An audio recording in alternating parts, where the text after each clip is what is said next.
નમસ્કાર, પ્રણામ દોસ્તો, સ્વાગત છે તમારું એક નવા વિડીયોમાં।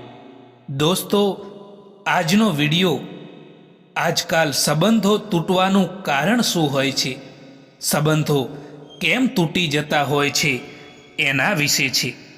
તો ચેનલમાં નવા હો તો લાઈક, શેર અને સબસ્ક્રાઈબ જરૂર કરો અને વિડીયોને અંત સુધી જરૂર જુઓ, જેથી કરીને પૂરતી માહિતી મળી શકે।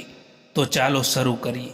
નંબર 1, આજકાલ કેટલાક લોકો અભિમાન અને અહંકાર કરીને જાતે જ પોતાના સંબંધોને બગાડી દેતા હોય છે।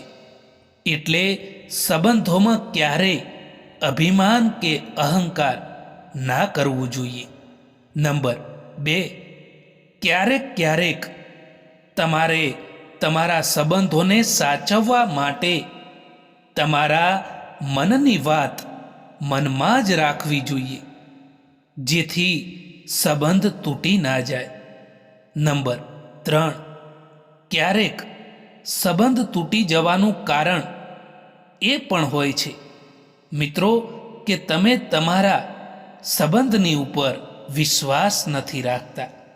જો સંબંધને સારો રાખવો હોય, એને સાચવવો હોય, તો સંબંધમાં વિશ્વાસ રાખવો ખૂબ જ જરૂરી છે। નંબર 4, તમારા સંબંધોને જોડી રાખવા માટે સંબંધમાં ભરોસો ખૂબ જ જરૂરી છે। જો ભરોસો તૂટી જાય તો સંબંધ પણ તૂટી જાય છે।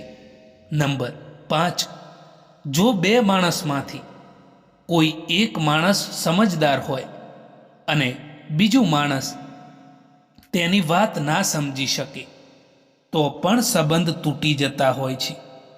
એટલે સંબંધોમાં બંનેમાં સરખી સમજણ હોવી એ ખૂબ જ જરૂરી હોય છે। નંબર 6, આજકાલ લોકો સંબંધ તોડવા માટે ઘણી બધી કોશિશ કરતા હોય છે, એટલે બીજા લોકોની વાતો ઉપર ધ્યાન ક્યારેય ના આપવું જોઈએ। મિત્રો, વિડીયો પસંદ આવ્યો હોય તો ચેનલને સબસ્ક્રાઈબ જરૂર કરો। વિડીયો જોવા માટે આભાર।